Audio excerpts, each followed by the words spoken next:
Hey, welcome back to another episode of Lead, Sell, Grow. I am your host, Eric Konovalov, and today's guest is incredible. He had such an impact on my life, so much so that I went out and I got certified in teaching his programs. So if you like what you hear today, be sure to reach out to me to see how I can help your team improve their communications. Let me introduce my guest. His name is Merrick Rosenberg. He reinvented how people learn about themselves through the power of personality. He's the CEO of Take Flight Learning, author of 5 books about the eagle, parrot, dove, and owl styles, which we're going to learn about today.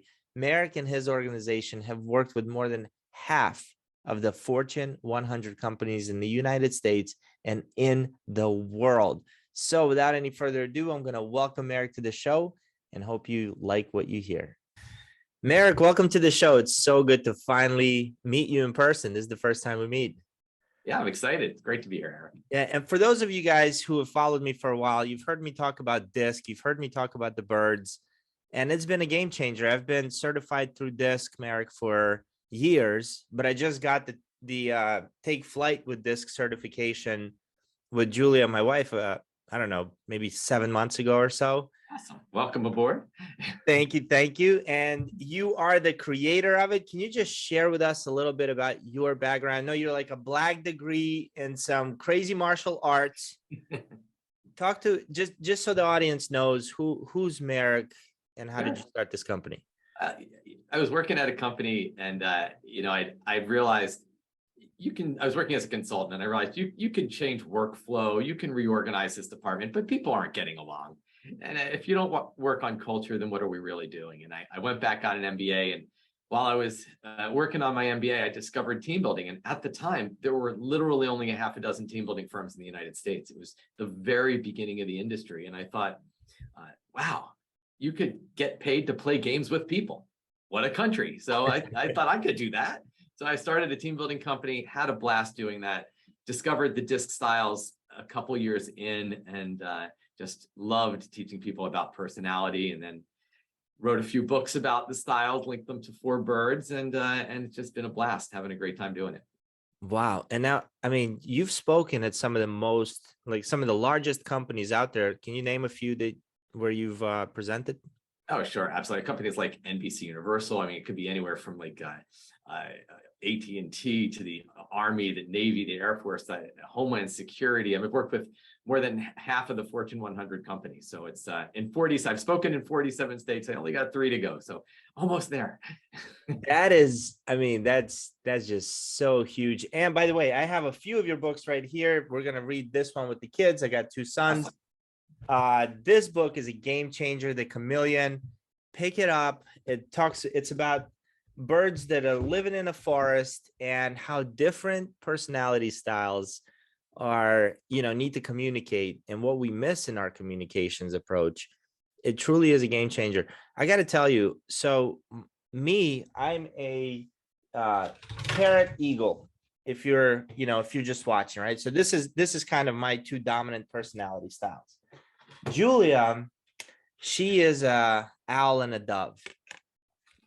And I had no idea how to communicate with my wife, because I personally assume that, I'm a Marine Corps veteran. Like, if you need me to change something, just tell me what I'm doing wrong so that I can make the change.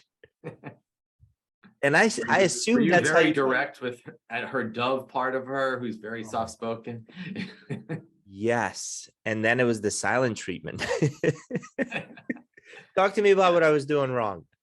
Well, so you've got the 4 styles, right? You've got the eagles who are confident and direct. You've got parrots who are outgoing and very social and optimistic and enthusiastic. You've got doves, very soft-spoken, caring, harmonious. You've got owls, logical, analytical, detail-oriented. So if you're like you, I am also a parrot secondary eagle, and my wife is an owl dove. And, the fact is that eagles and parrots are very direct. They're assertive, they're outgoing. But you've got, especially the owl and dove styles are more indirect, they're more soft-spoken, they're more reserved. So you gotta maybe just dial it down a little when you're communicating to them. No, absolutely. Now you talk about the platinum rule, and everybody's heard the golden rule, but how did you come up with the platinum rule, or did you hear that about A someone? good friend of mine, actually, Tony Alessandra, many years ago wrote a book called The Platinum Rule. He's Got it. fantastic, and he talks about this idea of, look, you got to treat people the way they want to be treated, not the way you want to be treated. And what happens is we impose our style on others, and we do it all the time. There's a great quote by George Carlin. He said, "Everyone driving slower than me is an idiot. Everyone driving faster than me is a maniac." because we think like my way is the right way. And so then we impose it on others. We think they want what we want, they need what we need, but that's just not true. Look, if you're an eagle, you have different needs than someone who's a dove, and you've got to treat them differently. And when you treat them the way they want to be treated, they get those personality driven needs met and they feel fulfilled. So it's very powerful. That is definitely very powerful. So tell me about your company. Talk to us about Take Flight. So, years ago, we were delivering as Team Builders Plus, as my first company, the team building company, we were delivering team building programs based on the styles. And we felt, we know how to make training programs fun because we were a team building company. And most DISC companies that were certifying people, teaching people how to deliver DISC training, really weren't teaching them how to deliver the training itself. They were just teaching them how to interpret the reports, because all of these DISC publishers are publishers of assessments. So for me, I wanted to create a company that didn't just teach you how to understand a report, but taught you how to bring it to life and taught you how to apply it and use it every day. And how do you make it fun and sticky and memorable? And so that's what we did. We created a company where we certify people, we deliver training, we teach people how to use the styles throughout their life, not just how to interpret the report, but how to actually apply it with the people that you care about most. So there's so many different personalities assessments out there. Like, how did you land on DISC, and why did you pick that one? Well, the beauty of DISC is that it's just in the public domain. Like, nobody owns DISC. It was in a book in 1928. William Marston introduced DISC, and it's just out there. And so anybody can really use the DISC model. And I used that mental framework of the DISC model, but then applied it to the birds to make it more memorable. Just because it's easy. It's simple. You can see those birds you've got there. You can see them over my shoulder. There's these desktop birds. We walk into some companies, there are hundreds of them, one on every desk, and they just become a part of the culture. And that's the goal, is to be able to go into organizations, not just teach them this kind of one and done, we did this DISC training and oh yeah, I did that a couple months ago. Which letter are you? I want to be able to teach them things that really stick, that you go back to and they're talking about for years later. Yeah, that is so true. The what's like your, I don't know, favorite result that a company got after going through your training? I would say there's one sentence I hear from so many companies. It's probably the one common through line that I hear all the time, which is like the statement, the drama went away, that it just feels different. I worked with an organization recently. I worked with them pre-pandemic. This was in 2019. So this is a couple years later. They learned the birds 3 years ago. And I just worked with them again. And they're like, they are as alive today as the day you were here 3 years ago. And they're just a part of all of our interactions. They were like, it's a rare meeting where you don't hear somebody mention the styles. And it's like, that's pretty cool, right? I mean, people are actually using it. It's a part of their daily language. I love that. Why does the drama go away? I'm sure everybody wants the drama to go away, but how does implementing the birds and understanding those different styles get rid of drama? There's a great quote. It's one of my favorites by Krishnamurti. He said, the highest form of human intelligence is the ability to observe without judging. So here's what happens. I'm a parrot and I have an owl on the team, and this owl asks me all these questions. Before I would know the styles, I might be like, wow, don't they trust me? I mean, this is my job. Why do they have to ask me all these questions? Can't they let me just do what I do? I'll figure it out. When you learn the styles, you realize, wait a minute, they're not judging me. It's not that they don't trust me. It's that they need all the information to be comfortable. And so you know what I'm going to do? I'm going to provide them the information to be comfortable. And guess what goes away? All the drama, because now I'm not judging them. I'm not frustrated. They're getting their needs met. Everybody's happy because we're letting go of all this judgment. And if you take something away, it gets replaced with something else. And if you take judgment away, it gets replaced with acceptance. And we talk a lot about diversity, equity, and inclusion. And that's at the heart of DEI, is accepting people for who they are without judgment. And I love that. The fact that it creates an environment where people just understand each other. That's so powerful. I think my superpower is making bad decisions very quickly. Right? There's a great shirt I once thought. It said, "Bad decisions make great stories." And I thought, that is a Parrot shirt. Yeah. But these are like, stupid bad decisions. Like, I'll just invest money in X that's brand new and makes no sense. And every time I would throw that out to my wife, it was like a stop sign. And I felt like she didn't trust me. That's exactly it. Like, let me make a decision. Why do you not trust me? But it wasn't that. She just needs 3 days to create a spreadsheet, compare, go to Amazon, do all kinds of reviews, read through everything before she makes a decision. But now that you understand that, when she says, "I need to think about it," does it trigger that, oh, what is the problem here? Or do you say, oh, okay, she's an owl, she needs a couple of days. Fine, I get it. No, it went even a step further. So instead of, she doesn't even have to say, I need to think about it anymore. It's like, hey, honey, here's what I'm thinking about. Can you let me know if this is going to be a good decision or not? And I learned to just wait 3 days. I'm like, and could you let me know within 3 days? That's awesome. It's just been perfect. And she actually just joined the company. She's certified as well. And having all 4 birds on the team, and also recognizing the strength that I have versus the strength that she has, is just, it's miraculous. I mean, if you're in an organization and you have not done a personality assessment, and you have no idea what your coworkers' personality style is, what their communication style is, what drives them, you may be leaving a lot on the table. Think about just forming teams or forming a project team. If you knew, what if we put an eagle, parrot, dove, and owl on this team? Previously, that might create some conflict because they're all viewing things differently. The eagle wants to make a quick decision. The parrot's trying to build morale. The dove wants everyone to get along. The owl has a ton of questions. They're poking holes in everything, and everybody's in conflict. And now you look at it and say, this is awesome. We need the eagle to help us stay on track. We need the dove to make sure we're all working together well. The parrot's selling the idea. The owl's making sure we do it right. Like, when you understand the styles, it can actually help you to form teams better. It can allow you to tap into everybody's strengths. It's so powerful, and it's really very simple too. Where do you get your best ideas? I've always said it's kind of like this floodgate for me.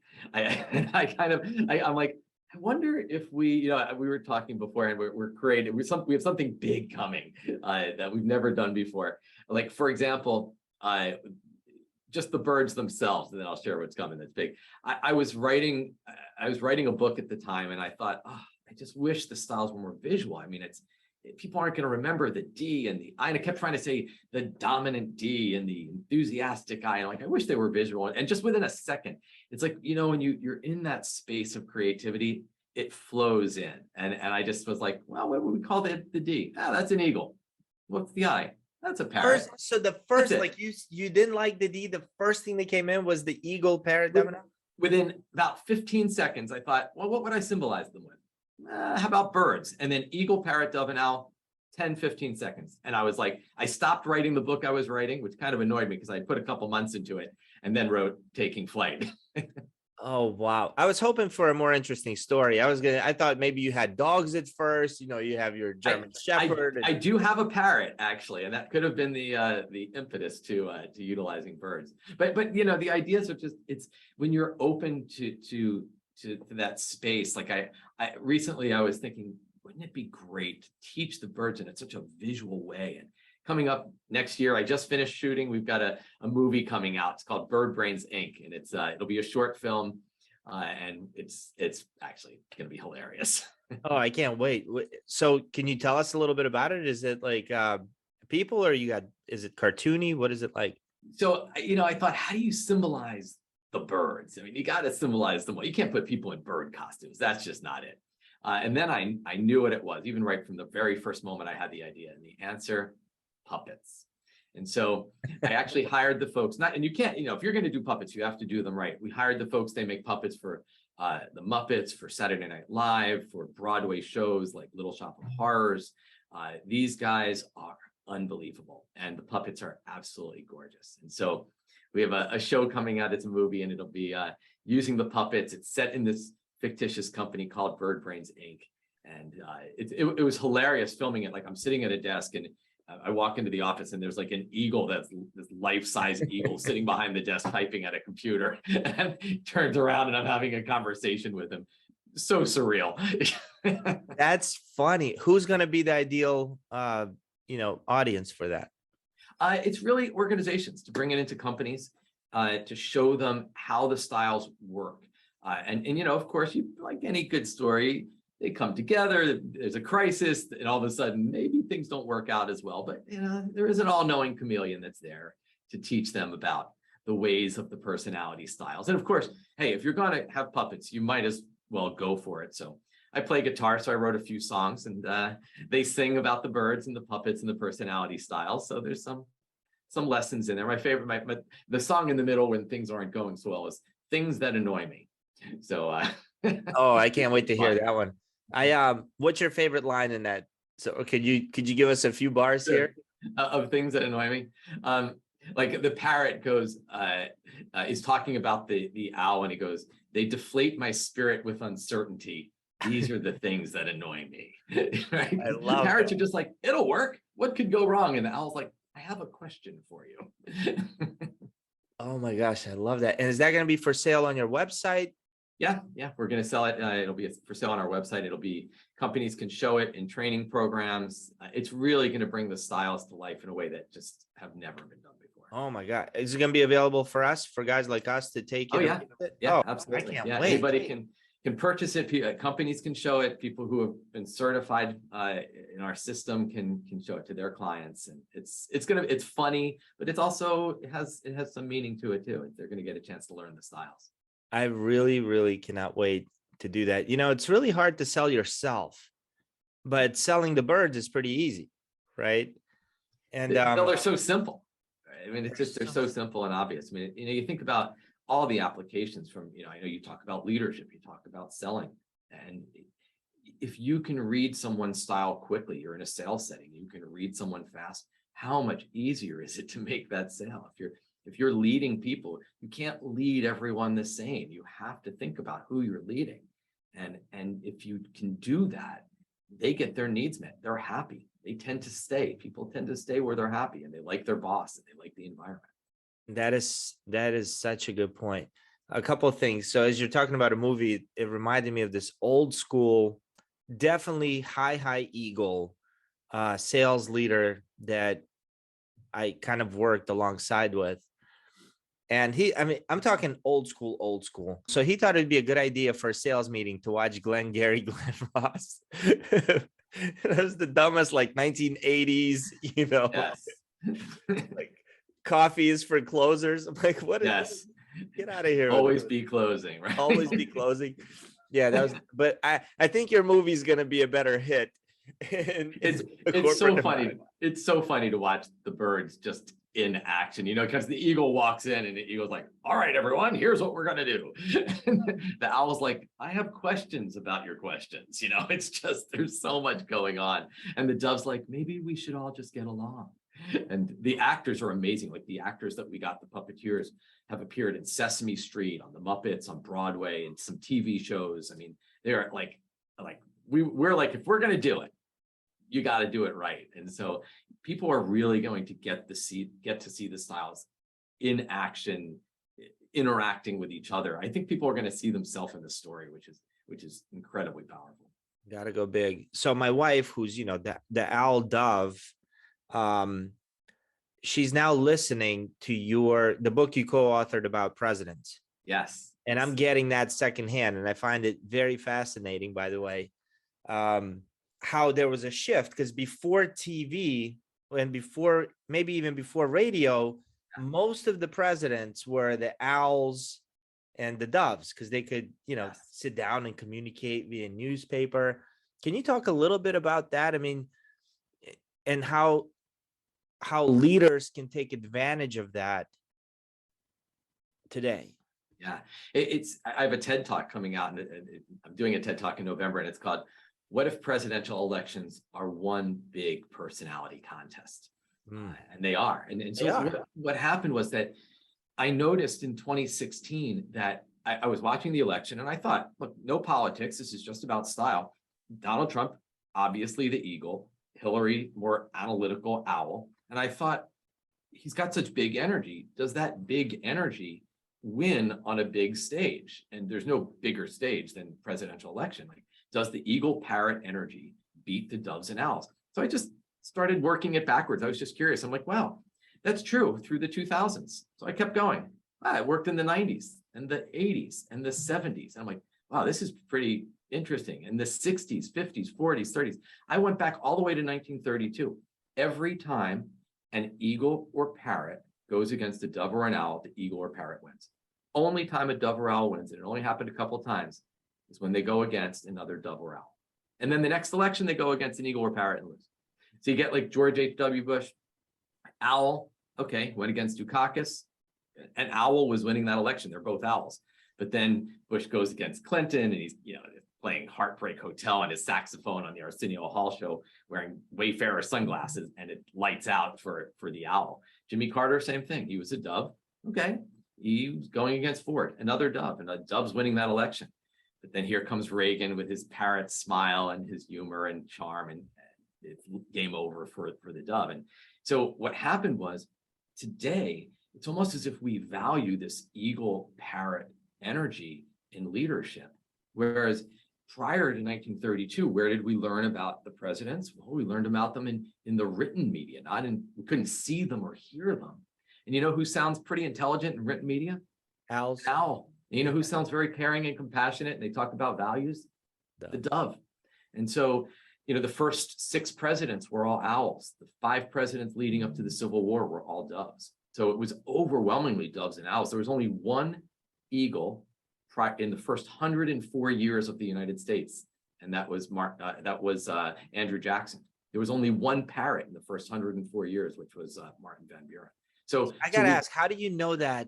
How are you able to tell that, assuming that George Washington didn't take the disc assessment? Right. He probably didn't take a disc profile. How would one know this? Right. So I'll share with you what I'm going to share in the TED Talk. So I said, this is a great question. How does one know? First of all, the beautiful thing about presidents is people don't not only write about them, but they write books themselves.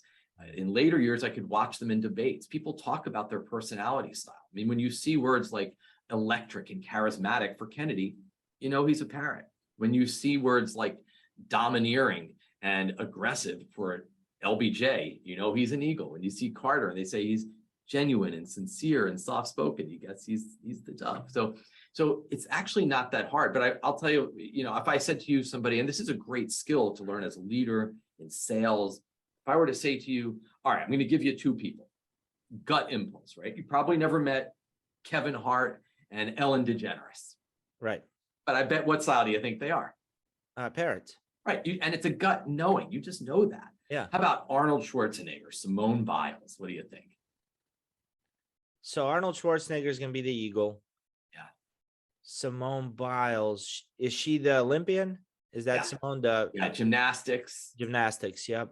Young lady who's gymnastics. I'm guessing eagle, but I don't know much about her. Exactly right. But somebody like Mr. Rogers and Mother Teresa, or Bill Gates, or Emma Watson, who plays Hermione in Harry Potter, who, by the way, Hermione is also the same style as both Bill Gates and Emma Watson. Yeah, so those are owl doves or owls. Exactly right. And there's this blink moment of knowing. And I didn't do that with the presidents. I did a tremendous amount of research. I actually went to George Washington University and spoke to presidential historians and read their books. But their styles just so easily revealed themselves.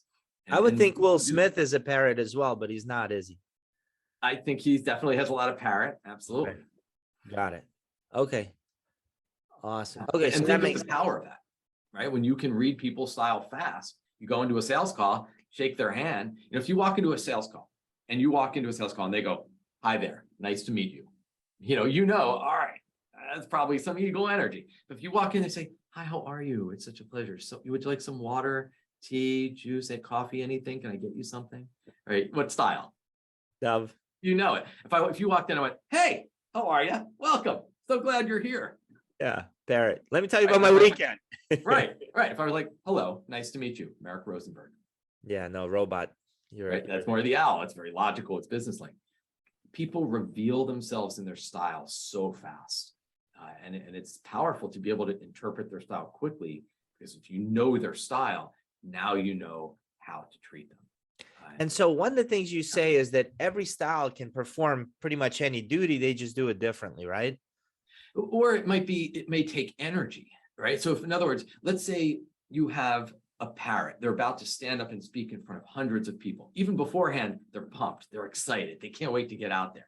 They do it, they get off stage, they kick butt, they did an amazing job, they get off stage. It takes a little while to come down from it because it's like a runner's high.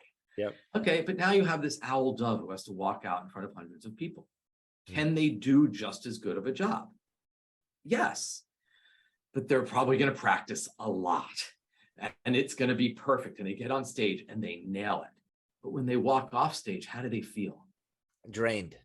Yeah, because yes, anyone can display any behavior. But if you are working out of your style, it's exhausting. And so think about that from a leadership perspective. Look, you should be in a role that feeds you. And you need to treat your people in a way that feeds them. You need to give them feedback in a way that feeds them, delegate work to them in a way that feeds them, give them projects that feed them, because then they'll be energized. And if you treat them the way they need to be treated, they will love what they do. They'll go home as if their job fed them every day. But if they're working out of their style every day, they're going to go home exhausted. Yeah, I remember working for Xerox, and I was one of the sales managers. The president of that branch was all owl. I mean, everything had a spreadsheet, tons of questions, and just could not connect at all. Couldn't connect one bit. Now I'm thinking about how draining that was to work for that guy. Right. And you can look at roles, right? You might take like a sales role. A lot of times sales folks have an account manager that help them out. I'm going to go out, I'm going to make the sale, and then they're going to do all the paperwork and everything behind the scenes. Often you have the parrot who's going out, they make the sale, they build a relationship. And then you have the owl who's filling out all the paperwork and making sure everything's done properly. And they can partner together incredibly, especially if that parrot really understands you staff your weakness. You do the things I don't like to do. And if I had to do everything, if I had to do all of it, I would be exhausted. Let me focus on what feeds me. Let me just keep going out there. And then I'll bring it back here. You make all this stuff behind the scenes take place. And it's fantastic. Those types of relationships are great if you understand the styles and respect that they're asking me a ton of questions. I'm glad you're asking me a ton of questions because you're going to do this right. I might have done it fast, but you're going to do it properly. Yeah, no, understanding the styles is a game changer. Not just, I mean, one of the biggest aha moments is how do you craft an email that goes out to everybody, right? So that you connect and have everyone read what's important in that email. Yeah. 90% plus of people will never, ever know that. Right. Imagine doing that, right? If you're sending an email to an eagle, what would you do? Oh, I'm putting it in the subject line. Here, boom. Yeah. but if you're sending an email, and it's short, that's how you know. But if you're sending an email to an owl, it would be very different. It would be filled with bullets and attachments and information. Yeah, I always say, look, you can always tell a parrot email. There is one keystroke. It is the dead exclamation. They have exclamation points. And you always know, how does every dove email always begin? I hope this finds you well, or I hope something along those lines, right? Absolutely. I hope you had a great weekend. But you think about it and you think, okay, if I'm talking to one person, I could just use this one-on-one. But if I'm talking to a group of people, I could actually use this, whether it's an email and I make sure I hit all 4 styles, whether I'm standing in front of an audience and I make sure I hit all 4 styles. Because the deal is, when you speak in someone's style, it triggers their hardwiring. They connect with you. They feel valued. They hear you. So you got to hit everybody. I can't just walk out there as a parrot. If I'm speaking in front of a group, I have eagle moments. Bottom line, here's the goal. I have dove moments. Imagine how this will build relationships. I have owl moments. Let me explain to you why this works. And then you throw some humor in and you got the parrot and they're happy. Yeah. They're just happy to be around people.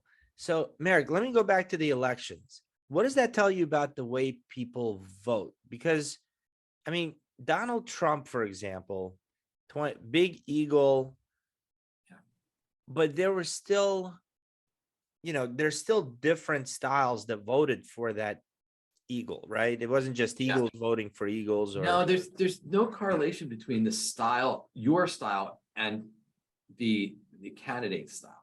What happens is today we look at leadership and we're often voting for that big energy, which is the parrot and the eagle. But what's interesting, what is happening in companies today is I have seen a major shift where overwhelmingly, when I first started Team Builders Plus back in 91, I'm learning the disc styles in 94. I'm working with a lot of senior managers and CEOs, and overwhelmingly eagle. Today, that's not true. There are a tremendous amount of doves as CEOs of organizations. Why? Because doves care about culture. And as new generations enter the workforce that really do care about culture, and I say, good for them. They want to work in a place that they enjoy working. And if they don't like it, they're going to go somewhere else. And I respect that. If you're not happy, go somewhere that's going to make you happy. Well, doves really care about making people happy. And we're seeing more and more dove CEOs than we've ever seen before. But in the presidency, we're still seeing eagle and parrot just keeps winning the day over and over. Very, very interesting to know. Eagle parrot energy is attractive to others. That big energy is attractive to others. But anybody can have it. They'll just be drained afterwards. Yes, but I would also add that you don't need to be an eagle or parrot to be a great leader. That's one of the things I love talking about when I talk about leadership. I always pick a couple great leaders. I would pick some people who started businesses, grew them from nothing, self-made billionaires, right? You take somebody like a Bill Gates, okay? He's an owl, self-made billionaire. You take somebody like Richard Branson. All right, he's a parrot. His book title says it all. Screw it, let's do it. I mean, that is a parrot book title. Bill Gates' book that he wrote, Business at the Speed of Thought. That's right. We are going to succeed by thinking. Take Howard Schultz. He's a dove. His book title, he's from Starbucks, Pour Your Love in It. I mean, is that a dove book title? Jack Welch, who's an eagle from GE, winning. Yeah. One word. Boom. All big caps. Right. And so here's the thing. Each of them drove great success. And so your style doesn't determine how successful you will be, as I said earlier, but it does determine how you go about being successful. And that's the important thing, is to recognize you can be a successful leader, you can be a successful salesperson, you can be successful in any role. It doesn't tell you how successful you'll be. It's going to tell you how you're going to go about trying to be successful. Yeah. Think and Grow Rich, Napoleon Hill. That's got to be an owl. Right. Because you have to think about it. Yeah, and if you're doing it for 20 years, if you're compiling information before you put that book together. Yes. A parrot would have written the book after 6 months. I got it. Yeah, I got it. What could happen? Yeah, we don't need all the billionaires. We just got two. They're all the same. Yeah. Exactly right. So you see the power and leadership. Then this is a great lesson for people to take away, is that anybody can be a great leader. Anybody can be a great salesperson. In fact, I think a lot of times people look at parrots and they're like, oh, you got to be that parrot salesperson, sociable. Yeah, I have seen some dove sales folks who cultivate lifelong relationships. Their clients will never leave them. They care. Become friends with them. Yeah, they're such good listeners. Yes, and I can't leave them. They're so nice. And so this is what happens, is that you can be any style. You can have an owl who's an amazing salesperson. They can explain everything you need to know, exactly how it works, why it does what it does, what you need. They're going to ask you 1,000 questions, so they know you're going to get your needs met.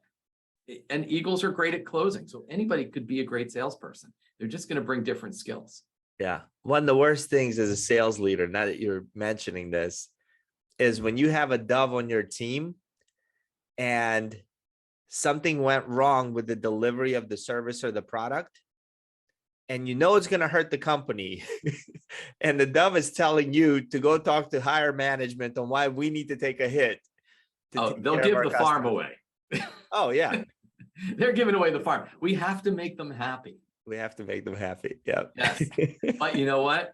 5 years later, when that client's still here, because you made them happy, they built the relationship, they smoothed it over. You look back and go, all right, we did give them a lot, but you know what? They've been here a long time as a long-term client. So Yeah. And if you don't do it, you have a chance at losing the dove, right? Well, I don't want to be on a team that doesn't want to support the doves will fight for who they care about, right? oh yeah, doves don't like conflict, but say something or do something to someone that they love, and boy, they are in there. And they'll protect their clients, they'll protect their manager, they'll protect their people. It's exactly right. So cool. Are you going to come up with like a certification program for parents or teachers? We are actually, we have a new certification for teachers. It's not a certification, it's a new program for teachers. It's I wrote I wrote 2 children's books, Which Bird Are You? And then I just wrote a new one, which is kind of like I'm thinking of it as like a 20-minute read aloud book called Flight School, to kind of introduce people to the birds.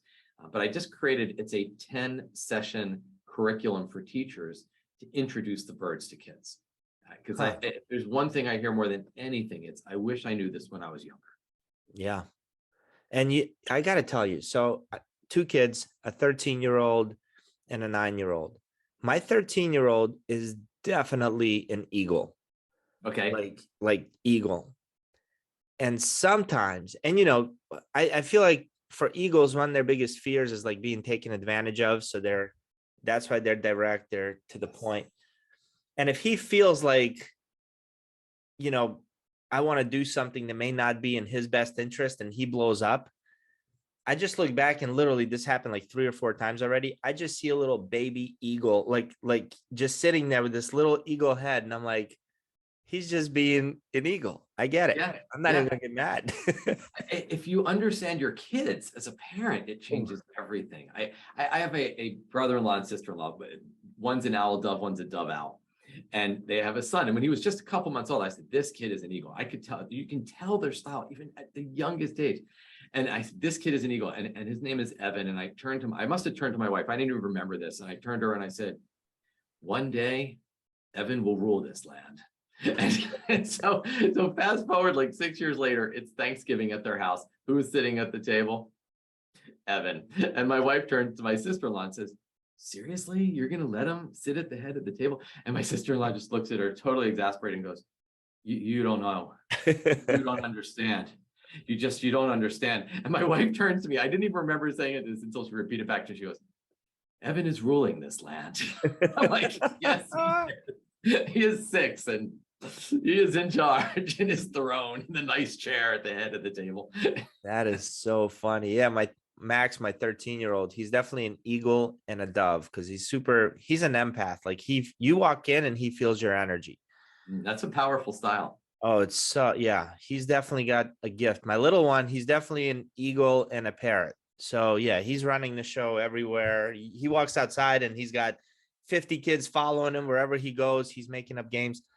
So funny to see that at that young age, and understanding their styles as a parent, I'm able to influence them a little bit better than I would with force. Yeah, a lot of times parents are trying to change their kids. I once saw this parent, and kids were playing basketball, and the father was clearly an eagle, the son was clearly a dove, and the father's just yelling at the kid, get in there, fight for that ball. And you could see the kids like, I'd rather be playing my flute.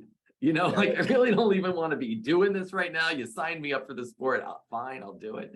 And the sad thing though is that he's sending this message of, if you were more like me, if you were more like an eagle, I would respect you and I would value you. And underlying that is a really horrible message, which is who you are isn't okay. But if you change, become more assertive, more aggressive, then okay, now I'm going to value you. So we have to be really careful. We do this as parents, we do this as managers. We try to change people to be more like us because we think this works for me, so I know how, and I'm successful. This is what they need to do also. Instead of saying, what if this kid grows up and is a therapist, right? Or a leader of an organization that really cares about his people. Like that, how amazing would that be? Instead of saying, well, he's got to be an eagle. Yeah, no, that was my biggest mistake when I was a young sales manager, is because I was so good at selling, hitting the numbers and quotas, and I had my own way, and I expected everyone to do that. And when they didn't, I would just get pissed. Like I was seriously upset and mad, and like, this is the wrong person. I would fire people for just not being like me. It took years. Like looking back at it, I'm like ashamed that I was like that. I didn't know. Well, it's once you shine a light on the styles, though, it creates awareness for people. And I would say, look, we can't go back, we can't change what we've done, but we can change what we're doing in the future, and we really do impact people. Stephen Covey had a great line. He said, there are no trust neutral interactions, and every time we meet people, we're either building trust or diminishing it. And how are we treating the people from this point on? Are we valuing them and respecting them for who they are? Or are we trying to change them into someone who they're not, which is never going to work anyway. That doesn't work. And so it's so impactful. We do think about the styles and treat people the way they need to be treated. That's so true. And sometimes we think we're building trust, but we're not, if we're talking to them not in the way that they build trust. Right. And you think about just how comfortable it is. If you were to take, for example, a Dove does something great, and you walked into their office and you're in eagle mode and you go, nice job. And they're like, okay, like, I don't even know if they know what I did. But if you walked into a Dove's office and spoke their language and said, I want to thank you for what you just did on that project. You really made a difference, not only for our team, but for our customers too. I really appreciate that. Thank you. They're going to go home and be like, wow, that was really, really nice. Because I took the extra moment. I spoke to them in Dove language. It's something I always say to sales folks. I say, look, if you're selling someone and their style is different from yours, one of you is going to leave that interaction exhausted. And it better be you. Yep. And so if someone has to flex, whether it's selling, whether it's leadership, no matter what you're doing, someone has to flex. And it does take energy. But if you do it well, yeah, it takes a little extra energy. But you know what? You make their day. You make the sale because you've taken the time to treat them how they want to be treated. Yeah. And, if you know the style, surround yourself with a partner on your team who's, got the styles that you may not, because that works really well. I remember I took Julia to a meeting not too long ago, and we were meeting with the Dove. Doves drive me nuts. Like, I don't want to talk about it. I just want to let's get to the point. But I sat back, Julia did all the talking, 2 Doves. Oh my God, they hit it off. They became best friends. Like, it's like the best thing ever. That's awesome. Knowing that is a great thing. I always say you staff your weakness. That's the key. I love it. I love that. Okay, Merrick, I got to ask you on the business side, a lot of our listeners are corporate trainers, probably certified through the John Maxwell team. They're going out, they're doing leadership training. Some of them have DISC certifications, but I would, if you do, I would highly recommend you add this to your repertoire because it's way easier to sell the birds than regular DISC. How do you recommend, like, how did you start out and how did you get in front of so many corporate clients? Like, are you able to share your secret sauce? Like, how do you go about your meetings? Yeah. I mean, it's always the beginning for us was, well, you hang out where your client hangs out. Right. I mean, and early on, we went to organizations like what is now the Association for Talent Development, for Society for Human Resource Management. These are where HR people, where trainers go. A lot of times DISC is used as an event. So yeah, you can have a marketing team or a finance team that takes a DISC training program. But when you're talking to those HR people or the trainers, you could roll this out for an entire company or an entire division. So that's a great place to begin, is to go where they hang out. And those are the decision makers. And you talk to them about, for me, it was simple. Have you ever used the styles before? It's like one of the ways I open up conferences. And this is a question I would often ask somebody. I'd say, hey, so have you used the styles before? And they'll go, oh yeah, we did that with our team. I said, well, that's awesome. It's a great place to begin. It must be infused into your culture. I mean, people must be using it every day. Your sales folks must be using it to sell. Your customer service reps must be using it with customers. Your leaders must be using it to delegate and give feedback. It must just be a part of your cultural DNA. Is that true? And they're like, oh no. I'm like, okay. Well, that's a problem, because you're spending time and money on disc training or personality styles training in some form, and it's not sticking. So let's look at why it's not sticking. Let's make it easier for them. Let's give them a language they're just going to remember that's intuitive. So that's how we really began.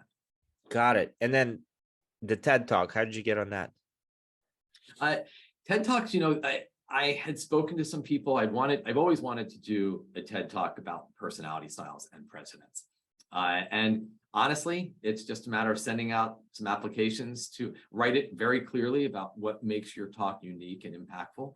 And you can go online and just send it to places that are offering TED Talks. They are looking for speakers. You aren't pestering them.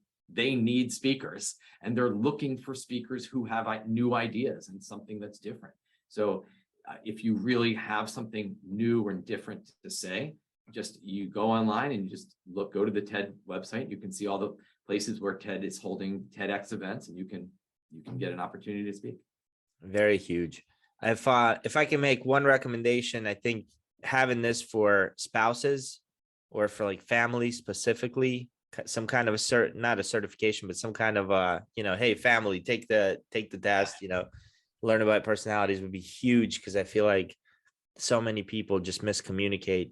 As I coach entrepreneurs who want to grow their business, a lot of times what holds them back is the relationship they have at home with their spouse. And we do have a lot of folks who do that. Their spouse, people will take it and go through a training program and ask, can I get an assessment for my spouse? People do that a lot. And this actually this was one of my pandemic projects, was to create the kids' world of the styles. And I created a kids disc assessment which still has the birds, but it teaches children about their style. It actually has 3 sections, which I always wanted to do this. One section, the child takes the assessment. Okay, which bird are they? So the kid gets to see, what's your superpower? What makes you special? Then there's a section for parents, which says, here's how you parent this child. You would parent an eagle kid different than you would a dove kid. So what does this child need from you? And then there's a section for teachers as well. How do you teach this child in the classroom and help them to learn and grow? So the child takes it, but you get parent, teacher, and self. And the guidebooks that come with it, and just the assessment results, they're so self-explanatory and so detailed. Love it. How do people, where can people go to do that? And we'll link it in the show notes as well. Sure. Yeah, you can go to takeflightlearning.com. You can get assessments there. Awesome. And if you guys want to learn more about Merrick, just go to YouTube, type in Take Flight with Disc or Disc with Birds or Merrick Rosenberg, and I guarantee you there's so many videos. I watch a ton of your stuff. Excellent. Just, you know what? I watch it just because you're such a great dynamic presenter. Absolutely love watching it. I'm looking at it from a few different aspects. Like, what are you saying that audience really reacts to, right? What are they laughing at? What do you see them move to? And then how do you present? So I've learned a lot from you, Merrick. It's such an honor to have you on, and excited to see the movie once it comes out. Oh, we're excited to share it. So we'll be telling everybody when it is out. Should be early 2023. Awesome. Thank you for spending the time with me today. Thank you, Eric. Have a good one, Merrick.